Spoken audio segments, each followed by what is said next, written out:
Hey guys, Mr.Higgles here, bringing you another video on War Robots, and today, as you can see by the title, we're looking at the Dragoon, and I actually recorded the first round with this, and basically I just recorded my part of playing with this bot, and then something went wrong with my audio, and so I'll probably have to do a voiceover for that part, but we are going to take a look at what it can do on the moon map.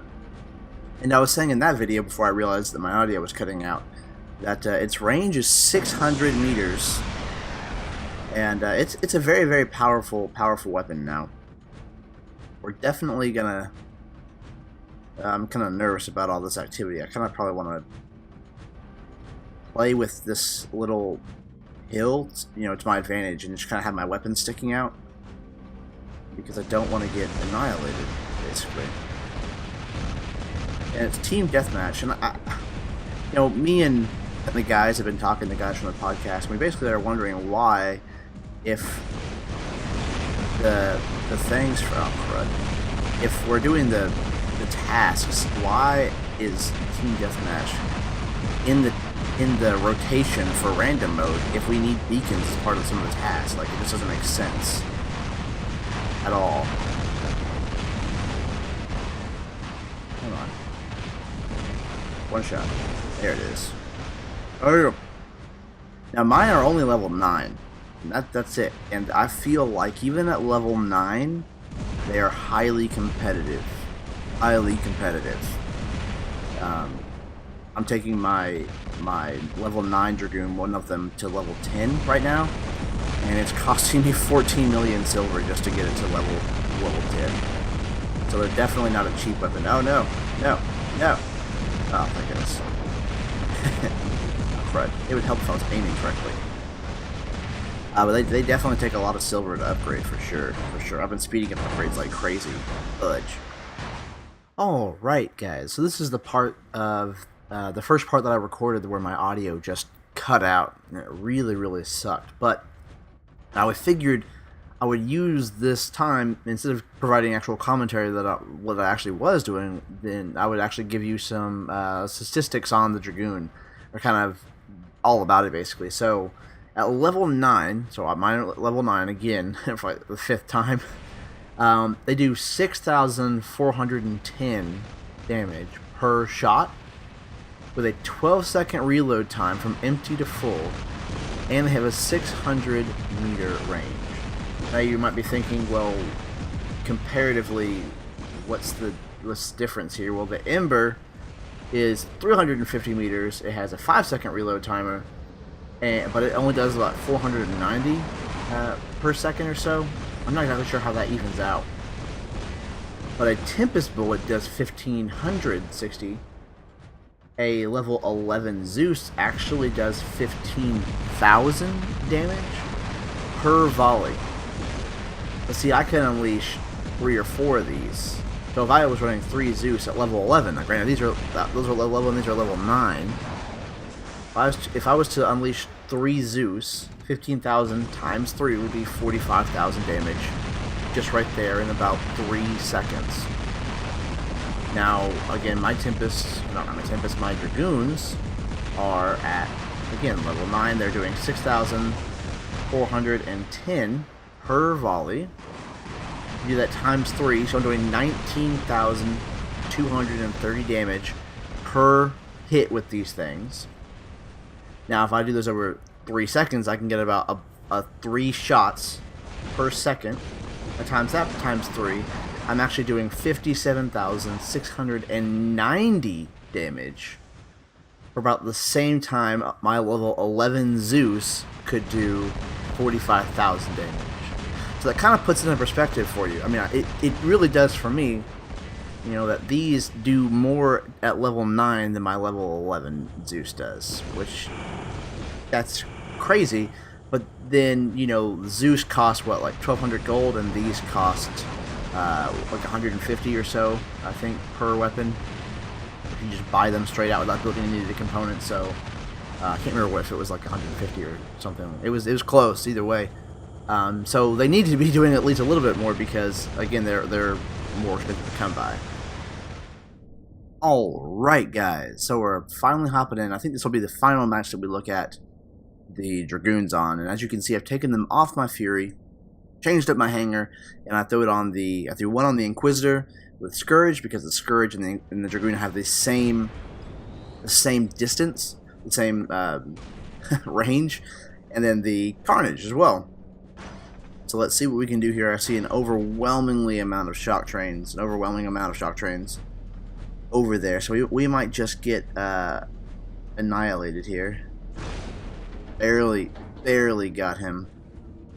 The blast from the Dragoons seems to be pretty large, and so if they're beside anything, chances are some of that is going to be soaked up by the Dragoon. Well, if I could aim, that'd be fantastic. So, oof, man, that hurt. So once they're done reloading, they don't fire for like about 2 seconds or so.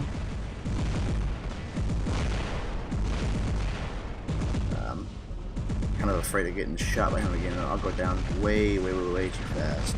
Let's see what we can get here. Definitely doing some good damage. And these are only level, like again, they're only level 9. Imagine if these guys were any higher in level, they would be monstrous, which they already are. I mean, to have a heavy weapon like this, and I don't see any need for it to be really, I mean, any higher. Like, it's just fine the way it is. I feel like it's very good, and it's only level 9 is insane to me. Like, that's crazy. I didn't even get to see what he was running. I know a lot of the Heat players are running some pretty nasty stuff lately. And with it only being 600 meters, I can pretty much do some good damage just from over here and not have to worry about really getting into the fray too much. What range is this little guy here? A little too far away. Woo! Dang, we went down. Okay, but that was good though. We definitely got some good footage there of that carnage. And remember, when you're firing energy things like the Dragoon, like the Tyrans, it's always best to alternate them. The damage seems to read better. It just reads better. I don't know for whatever reason. What do we got going on? I don't need to get really any closer than this until we start pushing. We're not pushing at all right now, so I don't need to get any closer than where we are at this current moment. Looks like he's coming out. It was kind of hard to see the Dragoon firing with my Scourges going, because I actually haven't run this particular setup. Oh, it's not too bad. Come on. Okay, good.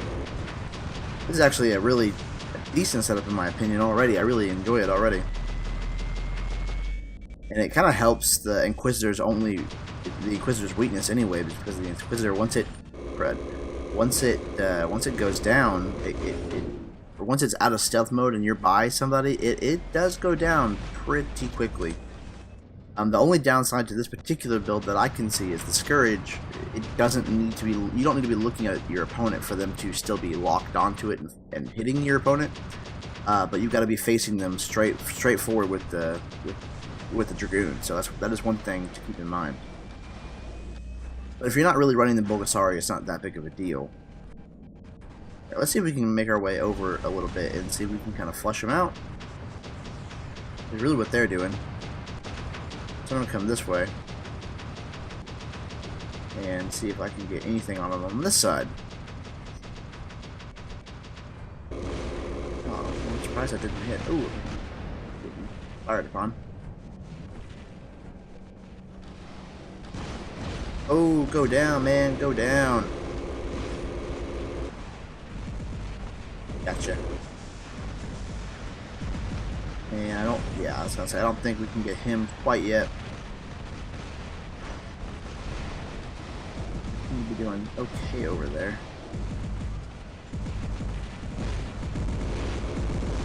I would have been caught out in the open. Probably goners. He'll run away though, hopefully. Yep, just like that. Had time to reload a little bit. Still gonna go down, but we did a significant amount of damage to him. Not bad at all. So let's just go ahead and finish out the match here and see what we can do. Kind of see what our overall score is at the end, and I can kind of see how much damage they did. We did a good chunk with the Carnage, I think.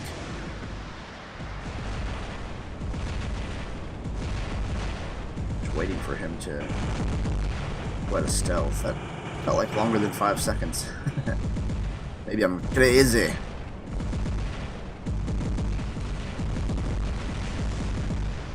It looks like they're starting to mech out, which, I mean, I'm not going to complain about for 1 second.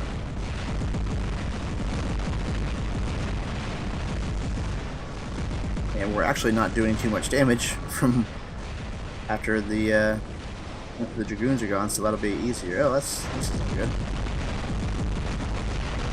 Get out of there. Or no, we're not.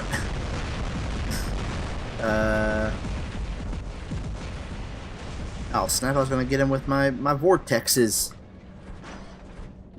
Dang it!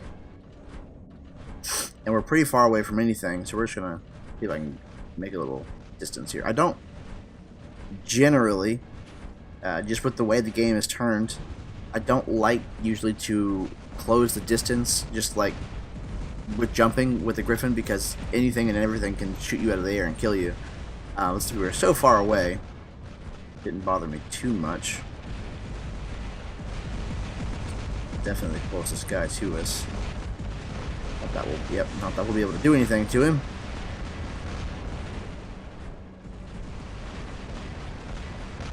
I think we'll go ahead and jump.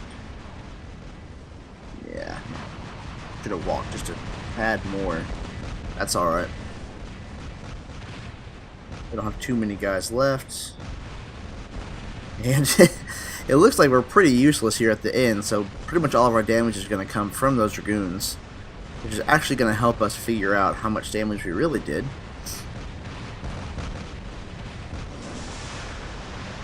The problem with those, and I explained it earlier, is that using vortexes on a Bulgasari, against the Bulgasari, the frontal shield of that bot just, it covers so much.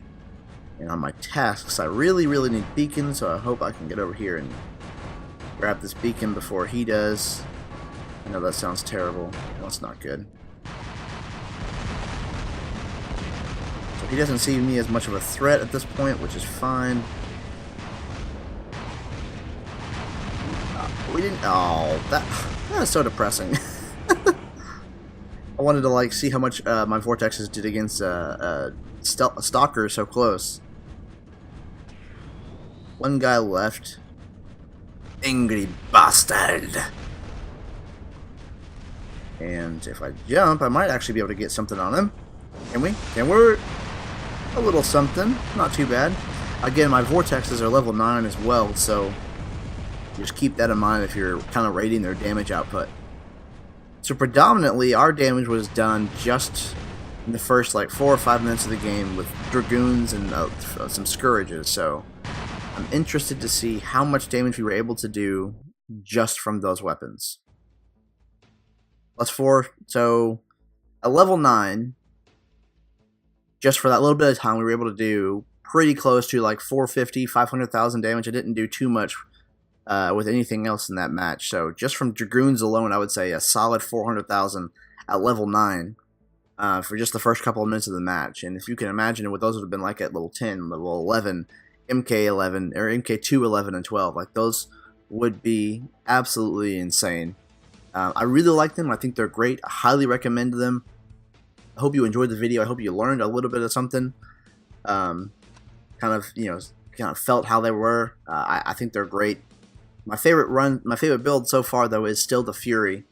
And yeah, we were able to do some good damage against him, and he was running MK2 stuff. So